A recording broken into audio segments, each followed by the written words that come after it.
2 Tirania de Aço capítulo 894 Conselhos de relacionamento nos últimos dias. Priya se manteve em seu quarto.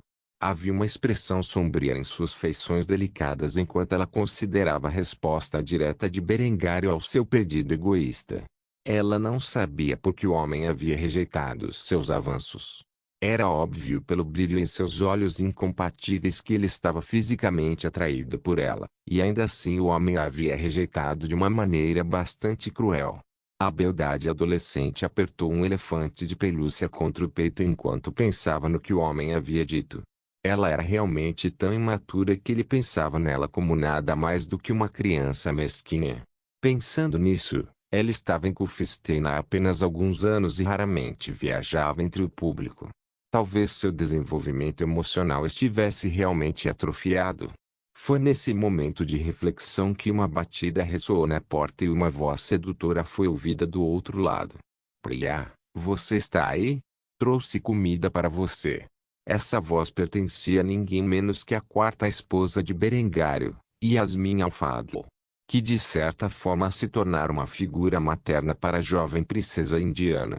Ao ouvir a voz que tinha um tom tão gentil e carinhoso, Priya enxugou as lágrimas dos olhos e fungou antes de responder.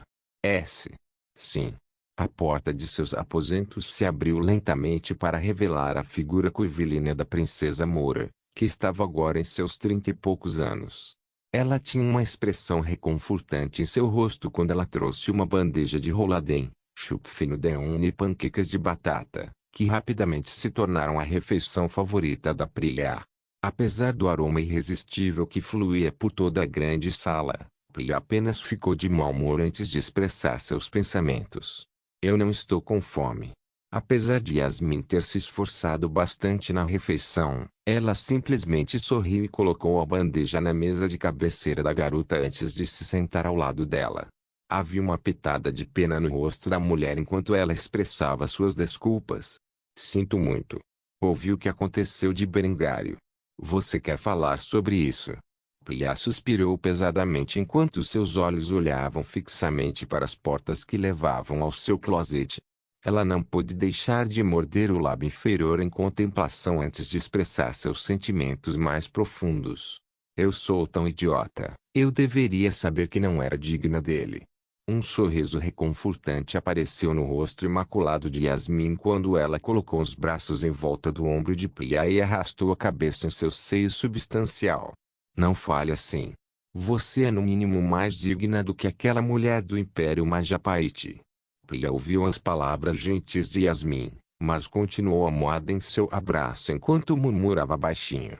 Então por que ele não me aceitou? Em resposta a isso, Yasmin começou a acariciar o cabelo da jovem, enquanto contava uma história sobre os problemas passados de Berengário com as jovens. Berengário está chegando a essa idade, onde as mulheres tão jovens quanto você são mais. Como é que eu digo isso delicadamente?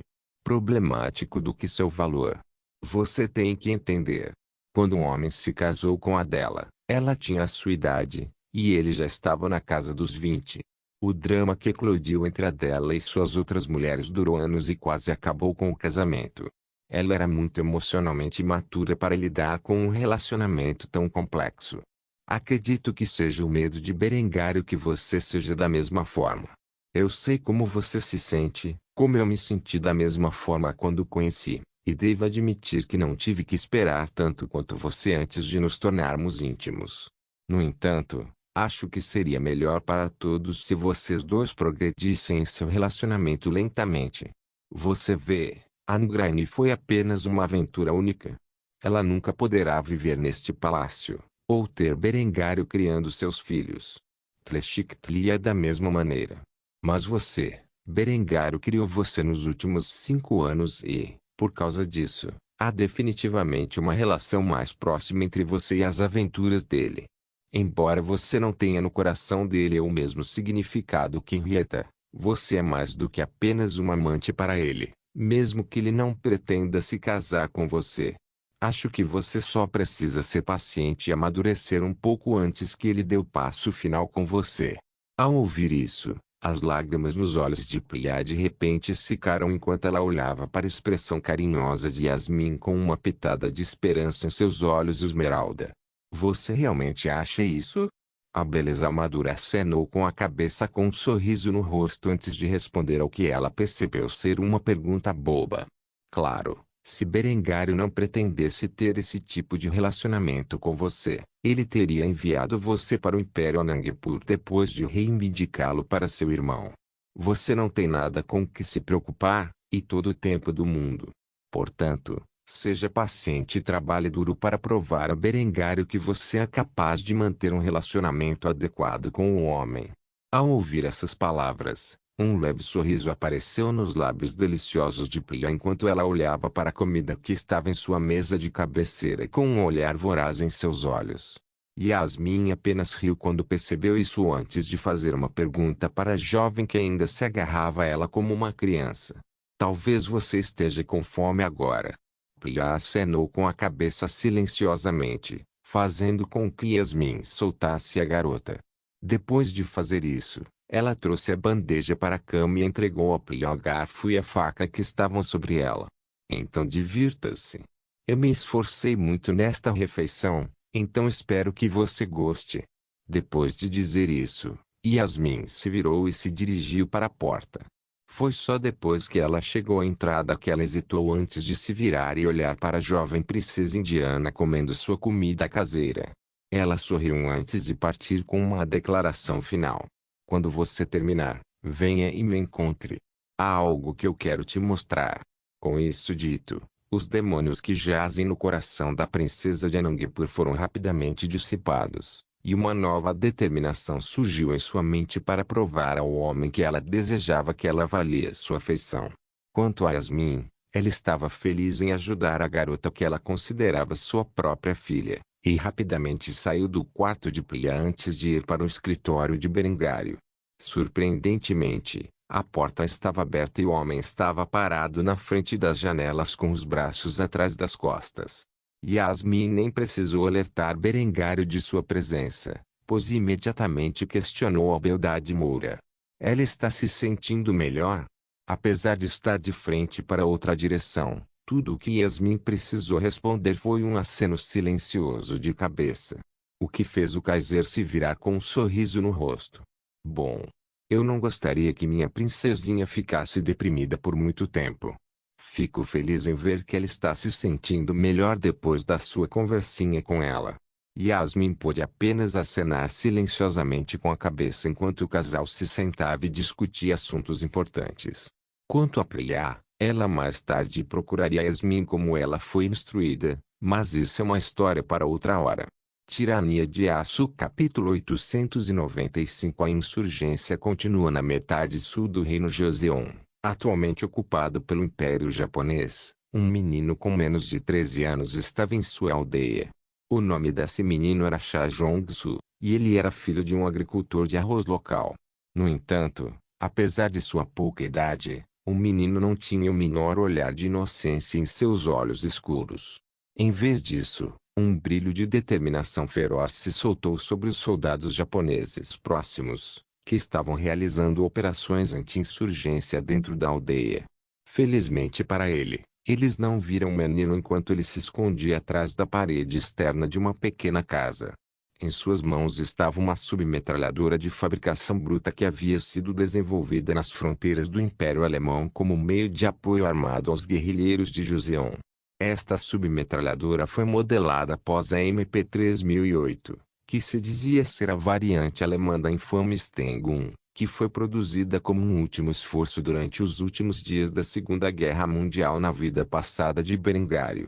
Amarrado sobre a roupa comum do menino estava um arnês que continha 6 carregadores MP-27 que também funcionavam com sua arma. Ele não estava sozinho quando olhou para o outro lado da rua e viu homens adultos armados com equipamentos semelhantes. Os dois lados acenaram com a cabeça em silêncio antes que o menino apontasse sua arma para além do seu esconderijo e apontasse para a mira grosseira.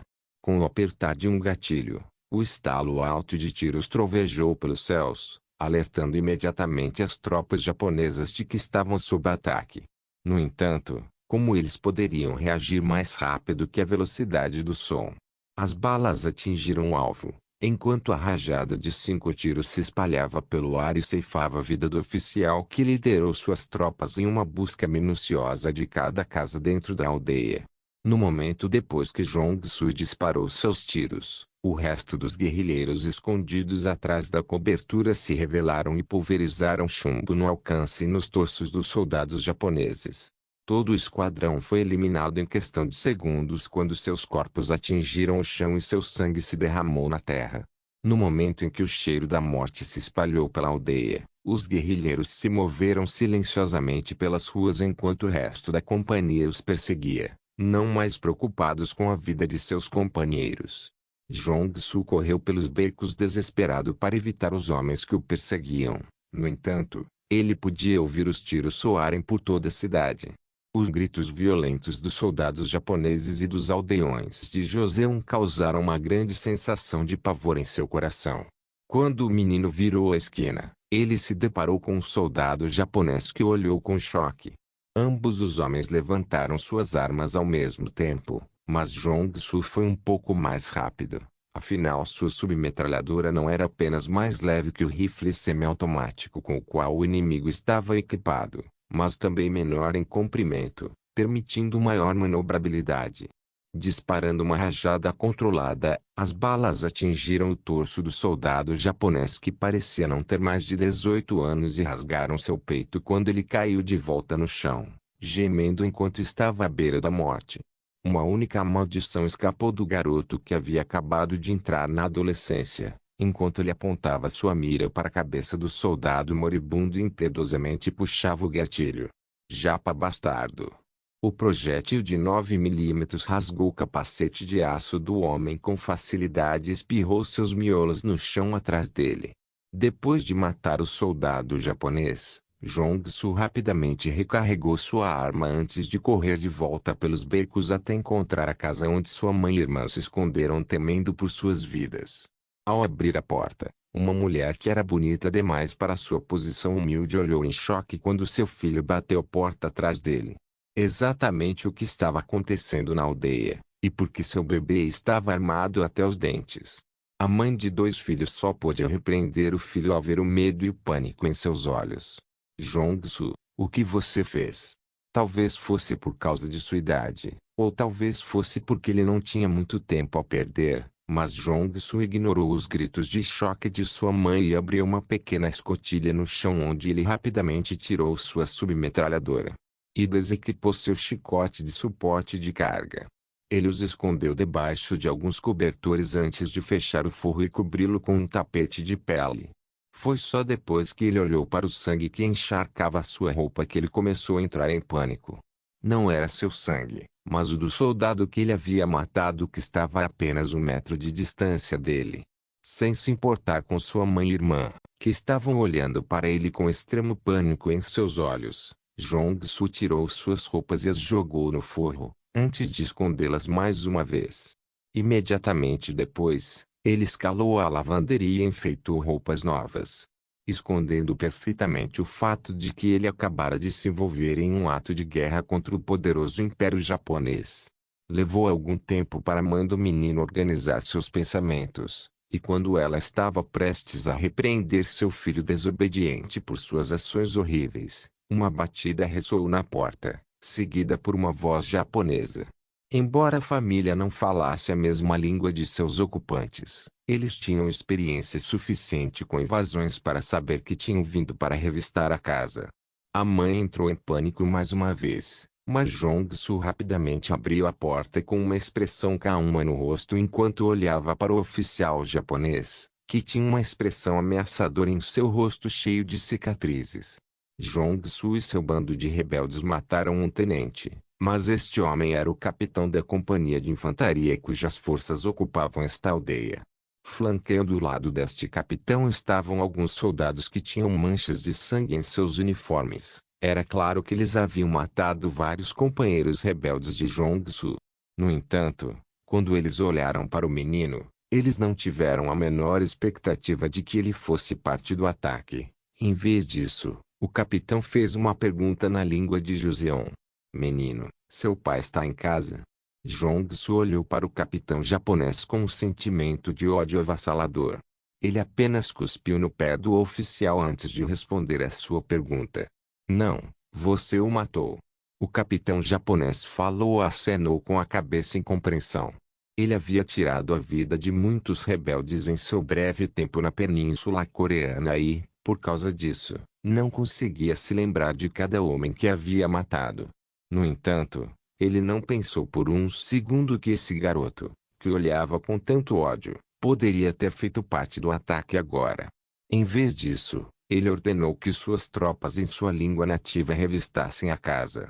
Os soldados japoneses empurraram Jong-soo para o lado e invadiram o prédio, onde rapidamente revistaram cada quarto. Não demorou muito, pois era uma pequena casa de fazenda, e não encontrando nada que apontasse para um ato de rebelião, eles saíram tão rápido quanto chegaram. Quando eles estavam prestes a deixar a área, o olhar lascivo do capitão japonês caiu sobre a mãe e a irmã mais velha de Jong-soo. No entanto, antes que ele pudesse agir com intenções tão perversas, ele se lembrou do preço que os generais que anteriormente ocupavam uma posição de grande estima dentro do exército japonês haviam pago por seus crimes de guerra. O medo em seu coração que ele nutria por sua imperatriz suprimiu sua natureza maligna e, em vez disso, deixou abruptamente a pequena casa. Foi só depois que a mãe do menino estava fora do alcance da voz que ela deu um tapa violento no rosto do filho e o repreendeu severamente. Jong-soo, você percebe o que fez? Você trouxe um grande perigo para nossa família. Seu pai nunca quis isso para você. Você deveria se envergonhar. Jong-soo rangeu os dentes em desdém antes de repreender as palavras de sua mãe com um olhar que só poderia ser descrito como irado. Meu pai está morto, e aqueles bastardos japoneses o assassinaram. Quem diabos se importa com o que ele queria? Uma vez, um estalo mais alto ressoou no ar quando a mãe do menino lhe deu um tapa no rosto e o mastigou mais uma vez. Você não vai pisar fora desta casa nos próximos 3 meses. Você me entende? Agora vá para o seu quarto e reflita sobre suas ações. Embora os Joseon-guerrillas nesta vila em particular possam ter conseguido eliminar um pequeno escalão de tropas, eles foram derrotados, e seria apenas nos próximos dias que Jong-soo percebeu que ele era o único sobrevivente de sua cela. No entanto, batalhas como essas eram uma ocorrência diária na metade sul do reino Joseon. E esta vila não foi a única afetada pela guerra em curso ao resistir à ocupação japonesa. Sem saber, a região havia se tornado um campo de provas para novas tropas do exército japonês serem testadas em batalha, e isso não terminaria tão cedo. Tirania de Aço capítulo 896. Nunca haverá outro homem como você enquanto a guerra estava sendo travada do outro lado do mundo. A cidade de Kufstein, não. A totalidade do Império Alemão estava em um nível de paz e segurança que poucas civilizações poderiam entender ao longo da história da civilização humana. Embora uma pequena ação militar tivesse ocorrido na Índia, durou menos de 72 horas. O rei já estava desfrutando de um nível de paz e prosperidade que nunca havia visto antes. Novas invenções surgiam todos os dias. E os luxos modernos permitiam uma facilidade substancial de conforto. Hoje Berengário estava sentado no consultório do seu médico sem camisa. Seus músculos bem definidos falavam com o nível de físico que ele trabalhava sem esforço para manter, apesar de sua aparência magra. Depois de apenas 3 anos, seus bioquímicos criaram a primeira vacina do mundo, e foi a cura para um vírus especialmente desagradável. Com um leve empurrão na direção certa, as mentes brilhantes de Aldo von Passau e sua equipe de químicos foram rapidamente capazes de produzir uma vacina para o vírus da varíola. Após extensos testes em humanos naqueles prisioneiros cujos crimes foram considerados tão hediondos que justificavam uma sentença para um local negro, a vacina contra a varíola agora era considerada segura o suficiente para inoculação generalizada. Naturalmente, o Kaiser foi o primeiro homem a receber essa vacina e estava confiante o suficiente na capacidade de seus cientistas de produzir uma contramedida eficaz para o vírus que ele mais temia neste mundo. Ewald preparou a injeção antes de enfiar a agulha hiperdérmica no bíceps esquerdo de Berengar. Depois de distribuir a vacina na corrente sanguínea do Kaiser, ele rapidamente retirou a agulha e descartou em uma lixeira apropriada. Berengário sorriu enquanto movia o braço, sabendo que o vírus da varíola não representava mais nenhum perigo para sua vida. Ele então deu uma ordem ao médico para preparar uma dose para cada um dos membros de sua família. Agora que fui vacinado, é hora de você injetar a vacina no resto da minha família. Não vou me sentir à vontade até que estejamos todos protegidos de uma doença tão horrível. Naturalmente, Ewald fez o que foi instruído e começou com a segunda Kaiserin. Era evidente pela sua posição na fila o quanto Berengário estava preocupado com a segurança de Lindy. Depois dela, o resto de suas esposas foi por ordem de sua posição dentro da casa de Berengário, seguido por todos os filhos do Kaiser. Aldo observou como a família real recebeu imunidade ao vírus da varíola e comentou sobre o milagre da tecnologia da vacina. Pode não parecer neste momento, meu Kaiser, mas sem dúvida, isso teria levado muitos mais anos de pesquisa se você não tivesse nos apontado na direção certa. O povo da Alemanha tem que agradecer por este celestial medicamento que impedirá que o vírus da varíola tire suas vidas. Berengário sorriu ao ouvir isso antes de balançar a cabeça em desacordo. Dei a você apenas uma pequena dica de que foram seus esforços, e os de sua equipe, que tornaram isso realidade. Sugiro que você trabalhe em uma vacina contra a poliomielite em seguida. Com os recursos à sua disposição, não tenho dúvidas de que nos próximos anos, você pode muito bem encontrar a cura para muitas doenças que afetam crianças pequenas. Então, se você não se importa que eu pergunte, quanto tempo levará até que você possa produzir o suficiente dessas pequenas vacinas para todos no Reich e suas colônias? Um sorriso se formou nos lábios de Aldo ao ouvir o elogio de seu Kaiser, fazendo com que ele se curvasse respeitosamente antes de responder a todas as suas perguntas. Você honra este humilde servo com seus elogios. Garanto a você, se você considera a poliomielite uma preocupação, então trabalharemos para curá-la a seguir. No entanto, com o nosso novo entendimento de virologia e tecnologia de vacinas, que é tudo graças aos ensinamentos que você nos deixou, asseguro-lhe que seremos capazes de acabar com a maioria das doenças hediondas que afetam nossa população nas próximas décadas. Quanto à sua pergunta sobre a fabricação e distribuição de vacinas contra a varíola, nos próximos 5 anos, o mais tardar, toda a nossa população será inoculada. Quando a próxima década chegar, o vírus da varíola será totalmente ineficaz contra a população alemã. Berengário apenas sorriu e acenou com a cabeça ao ouvir essas palavras. Embora tenha sido sua compreensão básica da biologia humana e das doenças que lançou as bases para a virologia, foram as mentes brilhantes dos muitos cientistas do Reich que realizaram esse feito monumental na história humana. De fato, com a ascensão de Berengário ao poder, ele foi capaz de contornar os séculos de repressão científica que deveriam ocorrer com a linha do tempo e conceder ao seu povo uma compreensão imediata de matemática, ciência e engenharia que normalmente levaria um milênio. Descobrir. 13 anos atrás, Berengário introduziu a população geral das terras de sua família a um nível de compreensão de graduação dentro das áreas centrais dos acadêmicos. Com o passar do tempo, as mentes excepcionais da Áustria, e mais tarde da Alemanha como um todo, foram capazes de compreender completamente esse conhecimento e expandir seus campos seletivos a uma taxa exponencial de crescimento. Com recursos ilimitados canalizados para atividades acadêmicas, juntamente com o compartilhamento gratuito de todo o conhecimento entre a comunidade científica, a nação alemã conseguiu se destacar em um ritmo inimaginável. Pensar que nem 15 anos depois de reencarnar neste mundo, a Alemanha desenvolveria os meios para erradicar doenças mortais. Foi chocante, mesmo para Berengário, que lançou as bases para este rápido crescimento. Ele só podia olhar com espanto quando sua família recebeu as primeiras doses aprovadas da vacina contra a varíola, o que faria com que o povo alemão nunca mais sofresse uma doença tão horrível. Berengário lutou para imaginar como seria este mundo quando finalmente chegasse a era de sua vida passada.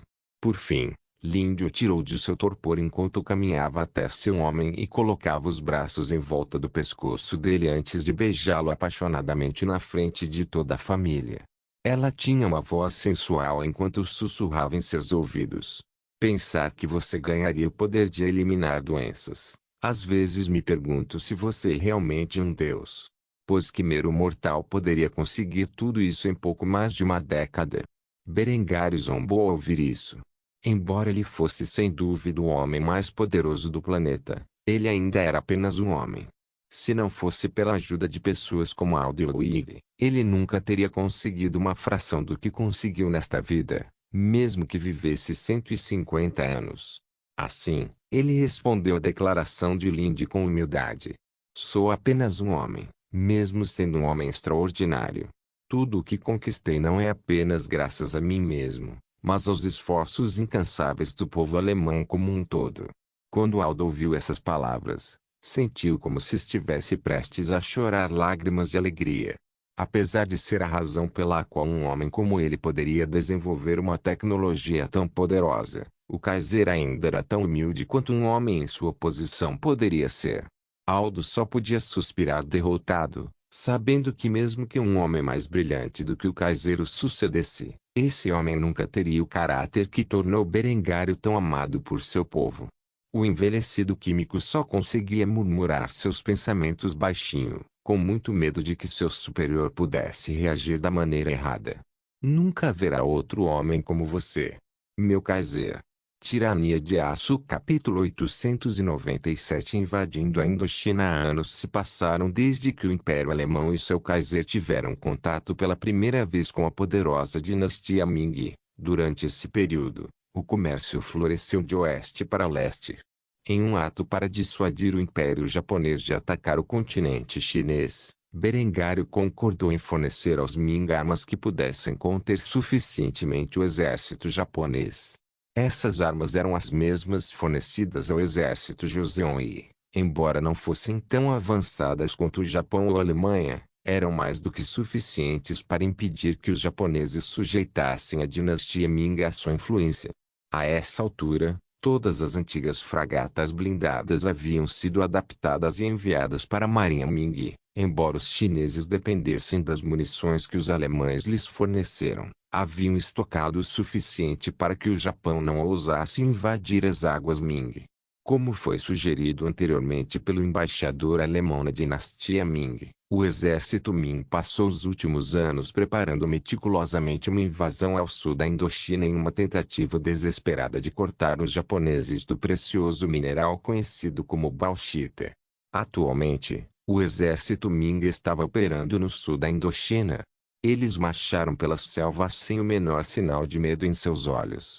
Por estarem lutando contra uma força primitiva armada com espadas e lanças, os soldados Ming não haviam descartado sua armadura de padrão de montanha e, em vez disso, estavam vestidos da cabeça aos pés com tal equipamento. Apesar de sua armadura medieval, suas armas eram consideravelmente mais avançadas, com o fuzil G-25 sendo a arma padrão da infantaria. Talvez em um momento de engenhosa inovação, a cavalaria Ming havia habilmente montado metralhadoras MG-25 na traseira de carroças puxadas por cavalos, criando um veículo semelhante ao russo Tanchanka que foi usado pelo Exército Vermelho durante a Guerra Civil Russa durante a vida passada de Berengário. Combinando as capacidades de fogo rápido do rifle de ferrolho, juntamente com o poder de fogo móvel de uma metralhadora pesada, o exército Ming avançou pelas selvas da Indochina com relativa facilidade. Atualmente, Zuzi, que era o príncipe herdeiro da dinastia Ming, estava sentado no banco do passageiro de uma dessas imitações de Tanchanka enquanto seu exército avançava para o sul da Indochina. Ele só podia suspirar em derrota enquanto pensava no que havia ocorrido nos últimos anos. A dinastia Ming se viu lidando com duas superpotências que estavam em desacordo uma com a outra.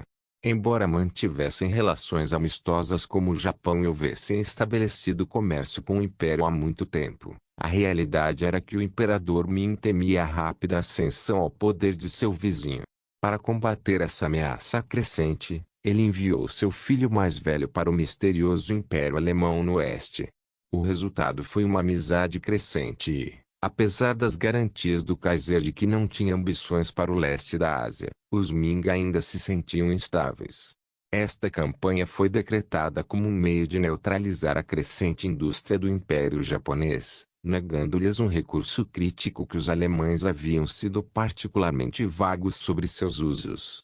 Embora os Ming tivessem permanecido neutros no conflito entre a Alemanha e o Japão, eles muitas vezes se alinharam secretamente com a Alemanha, vendo o Reich como o menor dos dois males.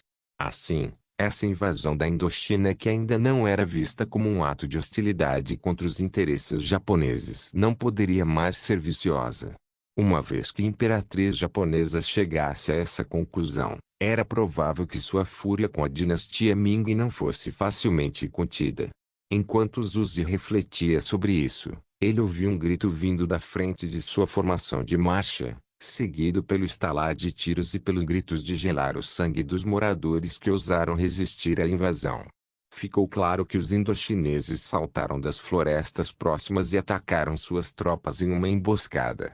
No entanto, no momento em que os Taxancas apontaram suas armas para o inimigo em fúria, a batalha foi decidida rapidamente. O som lento de metralhadoras pesadas ressoou no ar, enquanto o cheiro de sangue subjugava os sentidos de todos que podiam cheirá-lo. Zuzi rapidamente puxou o revólver do coldre e puxou o martelo para trás com medo de que talvez o inimigo chegasse até ele. Como ele esperava, toda a sua coluna logo foi cercada por todos os lados quando milhares de guerreiros indochineses correram pelas selvas e atacaram as tropas Ming, que rapidamente fixaram suas baionetas e dispararam os cartuchos que estavam carregados em suas câmaras.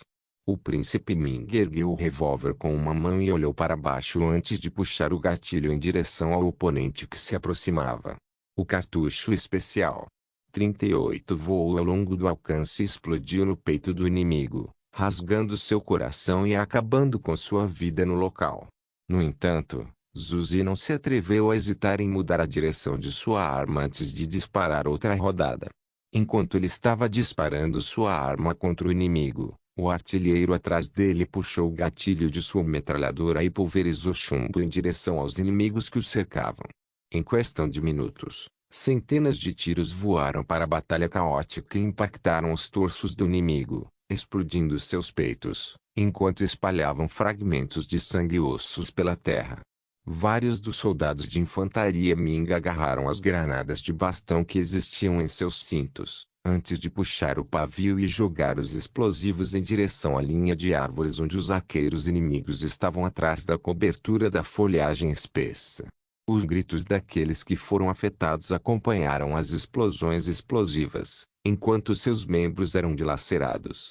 A cena sangrenta rapidamente desapareceu quando os poucos guerreiros indochineses que sobreviveram fugiram para salvar suas vidas de volta à selva densa. Apesar disso, os Ming não perseguiram o inimigo e, em vez disso, trataram seus feridos. Zuzi soltou um suspiro frio enquanto recarregava seu revólver, que havia usado todos os 6 tiros. Foi um processo lento que o obrigou a remover cada cartucho gasto com uma haste de ejeção, mas após quase um minuto de recarga, ele completou a tarefa antes de guardar o revólver de volta no coldre. O general sob seu comando rapidamente se aproximou do príncipe Ming enquanto verificava a condição da figura real. Sua Alteza, você está bem? O príncipe Ming silenciosamente acenou com a cabeça antes de fazer a pergunta em sua mente. Quantos homens perdemos? Uma carranca apareceu no rosto do general enquanto ele respondia a pergunta com o melhor de sua capacidade. Ainda estamos contando os mortos, mas algumas dezenas no máximo. Nada com que você precise se preocupar. Se continuarmos assim, o resto da região deve cair em mais meio ano. É claro que eles estão ficando desesperados a julgar por suas repetidas táticas de emboscada. Zuzi acenou com a cabeça mais uma vez antes de responder à declaração do general. Meio ano, hein? Eu me pergunto quanto tempo levará para esse homem trazer a Índia sob seu controle. Se não submetermos a metade sul da Indochina ao nosso domínio antes disso, A imperatriz japonesa saberá que conspiramos ao lado de seus inimigos. Embora nunca a tenha conhecido, devo admitir vergonhosamente que a temo. Basta olhar para o que ela fez com meu irmãozinho. O general franziu a testa mais uma vez, mas não expressou abertamente sua opinião sobre o assunto, pois tal coisa certamente ofenderia o príncipe herdeiro. Aos olhos do general, o príncipe Zuli era um esbanjador que nem valia a pena considerar ao mesmo tempo que seus irmãos mais velhos. No entanto, desde que o menino voltou do Império do Japão, ele ficou absolutamente obcecado pela imperatriz Itami, mesmo que ela tenha sido excessivamente rude com ele. Tanto que o tolo nunca dormiu com suas concubinas quando voltou, como se as palavras venenosas da imperatriz japonesa domassem sua natureza lasciva. A julgar pela natureza ambiciosa da mulher e sua beleza supostamente fascinante, Zuzi estava certo em temer Itami-Hiro, mesmo que ele não tivesse conhecido a mulher pessoalmente. Assim, apesar de ter recebido o comando desta campanha, sentiu-se bastante ansioso com o passar dos dias, temendo que talvez a imperatriz japonesa descobrisse as intenções dos Ming na região e declarasse guerra a toda a dinastia. Por fim, o general mordeu a língua em relação a seus pensamentos e, em vez disso, falou palavras de encorajamento ao príncipe herdeiro, sabendo que suas ações trouxeram consigo uma dissuasão bem-sucedida que até o Império Japonês tinha que temer. Você não precisa se preocupar tanto, jovem mestre. A imperatriz também terá que pensar duas vezes antes de atacar nossas terras. Afinal, os alemães garantiram nossa independência, e nos atacar seria invocar sua ira. Algo que ela ainda não está disposta a fazer. Durante esse período, você deve se concentrar na campanha em como ganhá-la de maneira mais eficaz. Em vez de seu medo interno em relação àquela mulher, Zuzi pôde apenas suspirar e aceitar as palavras de seu conselheiro como verdade. Na verdade, vou fazer o que você sugere. Tirania de Aço capítulo 898. Vivendo em outro mundo, Itami estava sentada dentro dos limites de seus aposentos pessoais. Sobre a mesa estava sua última invenção, algo incrivelmente fácil para alguém como ela, que se formou em engenharia mecânica, criar. O que existia neste papel não era outro senão um motor de combustão básico. Com a luz do espelho divino, não apenas Itami recebeu inspiração, mas também os cientistas sob sua bandeira. Eles estavam progredindo a um ritmo muito mais rápido do que antes. Assim, ela decidiu que agora era a hora de criar um motor de combustão para que ela pudesse aprimorar as capacidades de suas forças armadas. Havia apenas um problema com isso, e esse era o fato de que ela própria estava severamente carente de meios para alimentar motores de combustão. Fosse óleo ou diesel, Itami não tinha os meios para alimentar sua mais nova invenção, e isso era motivo de grande preocupação. A essa altura, o Império Alemão tinha biodiesel suficiente para abastecer seus carros, tanques, rifles, etc. Eles também começaram a bombear e refinar gás para alimentar suas aeronaves. Desta forma, o Império Alemão era muito superior aos seus homólogos japoneses. Itami se deparou com um cenário perdedor. Se ela não pudesse colocar as mãos em uma região rica em petróleo e gás natural, ela naturalmente ficaria para trás do Império Alemão e, em última análise, não conseguiria competir com eles. Uma vez que esta se tornou sua realidade, Itami precisava avançar seus planos para tomar as Filipinas o mais rápido possível. Em sua vida passada, havia cerca de 4,8 bilhões de barris de petróleo bruto no pântano da Louisiana, bem como 3,4 trilhões de pés cúbicos de gás natural. Se ela pudesse aproveitar isso para si mesma, não teria problemas para alimentar tanques e aeronaves. A jovem imperatriz japonesa decidiu usar a distração que havia criado no subcontinente indiano para lançar sua invasão das Filipinas. Inicialmente, ela desejava persuadir as tribos locais e pequenos reinos à anexação com presentes excepcionais, mas depois que a notícia se espalhou sobre o que o Japão havia feito na Coreia, Hokkaido e nas ilhas Ryukyu, poucos estavam dispostos a aceitar seus mercadores e muito menos se submeter. Mesmo para ela. Se não fosse o fato de os Ming continuarem a existir como seu maior parceiro comercial, A economia japonesa já teria afundado, especialmente desde que se tornou dependente da exportação de bens de luxo para se sustentar. Assim, Hitomi só pôde suspirar enquanto passava as 6 horas seguintes elaborando um plano de invasão para a região que era conhecida em sua vida anterior como Filipinas. Depois que ela terminou de elaborar seus planos, ela os enviou a um de seus mais novos generais, um homem chamado Saito Korenari, que ela pretendia liderar um ataque contra a população primitiva das ilhas.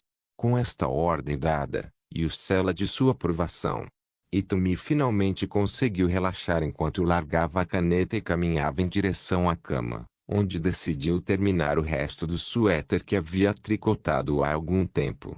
Durante dias como este, onde seu cérebro tinha dificuldade em reconhecer a realidade pelo que ela é, ela gostava de fechar os olhos e cumprir uma tarefa simples enquanto sonhava acordada com uma vida junto com Julian como um casal. As visões vívidas em sua mente eram praticamente outro mundo que ela estava vivendo em sua própria cabeça. Foi só depois de 1 hora, e o suéter terminado, que um sorriso se formou no belo rosto da mulher albina. Ela rapidamente pegou o produto acabado e o colocou ao redor do travesseiro de corpo que ela havia feito para representar seu interesse amoroso há muito falecido. Depois de enfeitar o travesseiro com o suéter, ela sorriu e o abraçou antes de falar com o objeto inanimado como se fosse o próprio homem. Você gostou do meu presente, Julian? Eu fiz só para você. Ela praticamente podia ouvir as palavras do homem em sua cabeça e ver seu rosto sorridente em seus olhos enquanto ela dizia isso. No entanto, quando ela estava prestes a dar um beijo no travesseiro, a porta de seu quarto se abriu e sua irmãzinha presenciou a cena. As bochechas brancas como a neve de Tamir ficaram vermelhas quando ela parou suas ações e olhou para sua irmãzinha, que tinha um olhar preocupado em seu rosto. A jovem não pôde deixar de questionar a sanidade de sua irmã mais velha naquele exato momento. Onei-chan. O que está acontecendo aqui?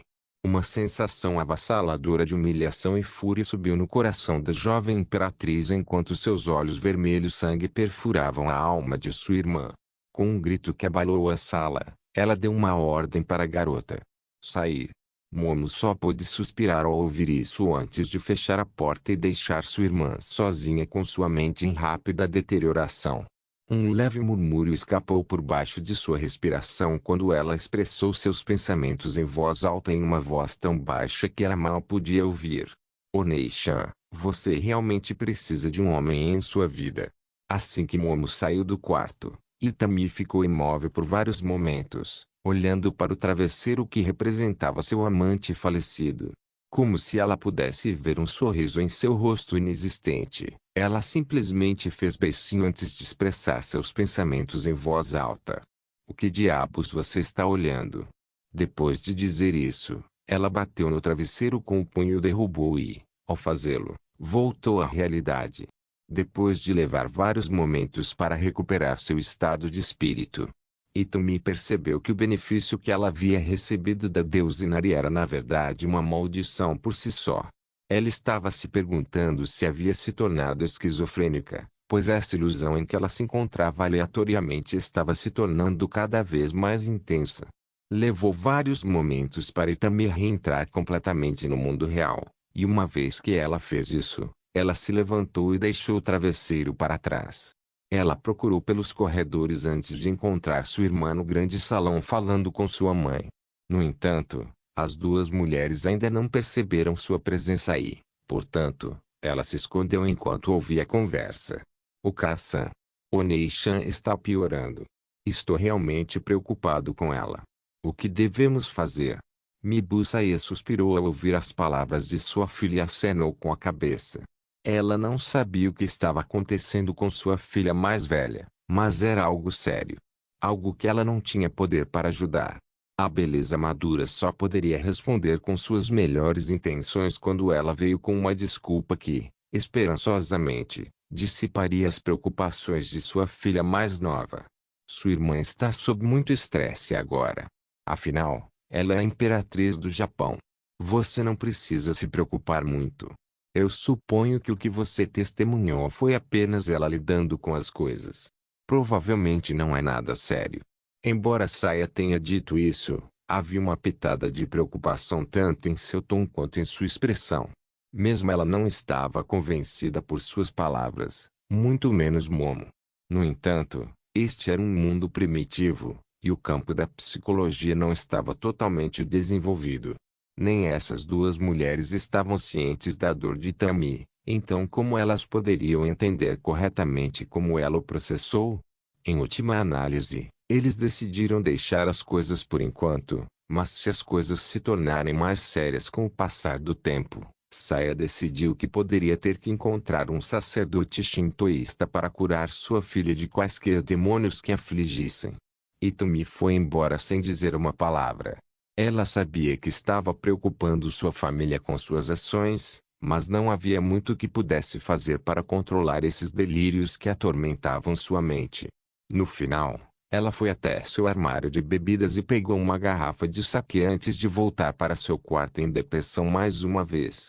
Ela teve que deixar o passado para trás e se concentrar no presente. O que importava agora era invadir as Filipinas e aproveitar seus recursos naturais. Se ela não conseguisse isso, não importava o quanto lutasse contra a Alemanha quando chegasse a hora, ela perderia miseravelmente.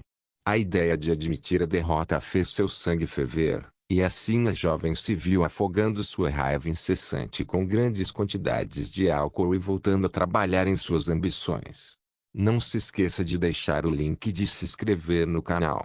Caso queira contribuir de alguma forma com o canal, entre em contato comigo pelo Instagram do canal. O link do Instagram do canal estará na descrição do vídeo. Por favor, certifique-se de verificar meus outros vídeos. Tenho certeza que você vai gostar deles. Solem irmãos.